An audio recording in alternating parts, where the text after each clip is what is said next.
Pensez-vous que la fitna des femmes pour les hommes ou celle des hommes pour les femmes soit l'obstacle le plus important des jeunes aujourd'hui pour cette espèce d'éducation face à la religion? La fitna qui est la tentation, le fait d'être attiré et tenté par le sexe opposé, est-ce que ça serait l'élément majeur qui empêcherait les jeunes de s'investir dans la religion et d'être plus religieux, c'est ça?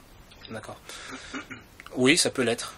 Ça peut l'être et c'est peut-être même l'élément, un des éléments le plus flagrant et le plus majeur, car la tentation sexuelle est une tentation très puissante. La pulsion sexuelle est une pulsion puissante et qu'on ne peut pas facilement maîtriser. Elle nous dépasse souvent, elle vient sans compter, sans prévenir plutôt, et elle prend souvent le dessus sur nous. Donc ça perturbe pas mal. Donc oui, les jeunes ont cette problématique, surtout quand ils sont célibataires, d'où l'intérêt d'encourager au mariage dans la religion, même assez tôt, justement pour pallier à cette problématique, pour pallier à cette tentation qui est très difficile à gérer pour la plupart d'entre nous, que ce soit des hommes ou des femmes. Car on entend souvent que les hommes ont du mal à gérer ça et que les femmes, pour elles, c'est facile, mais c'est faux. Il y a des femmes pour qui c'est facile, mais il y a des femmes pour qui c'est très compliqué aussi.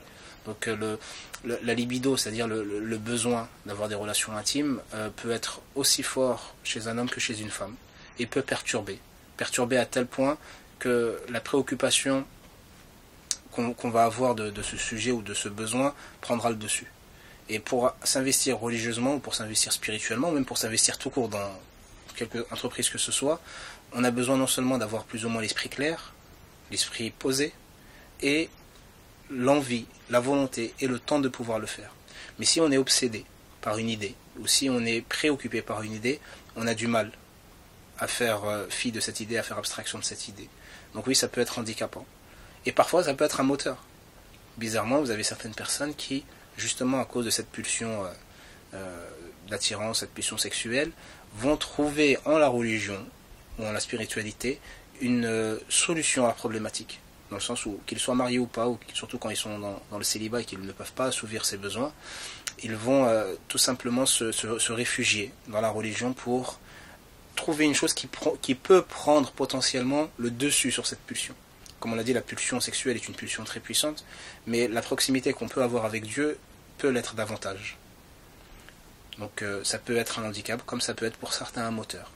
Mais pour conclure, la chose qui est claire est que c'est quelque chose qui préoccupe tout le monde. Il n'y a aucune honte à ça. Ça préoccupe tout le monde et c'est souvent même utilisé.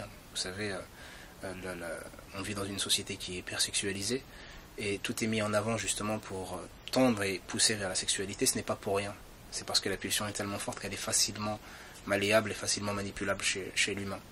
Et juste pour vous pousser à la réflexion, je vous demanderai de réfléchir à ce qui s'est passé notamment, d'après nos écrits, quand Adam alayhi salam, il a mangé de ce fruit avec Hawa. La chose qui s'est produite, c'est qu'ils ont perdu leur nudité. Et ils ont eu honte. Si Iblis savait qu'ils allaient perdre leur nudité, c'est pas pour rien qu'il les a poussés. Au-delà du fait de pécher et de désobéir à Dieu, cette histoire de nudité doit nous pousser quand même à réfléchir entre le lien du péché, l'éloignement divin et justement les tentations qu'on peut avoir tant du côté des hommes que du côté des femmes. Et l'islam nous pousse justement à maîtriser ces tentations. Le mal n'est pas dans la tentation, le mal il est dans le fait de ne pas maîtriser, de se laisser aller, de se laisser envahir et dominer par cette passion ou par ces tentations.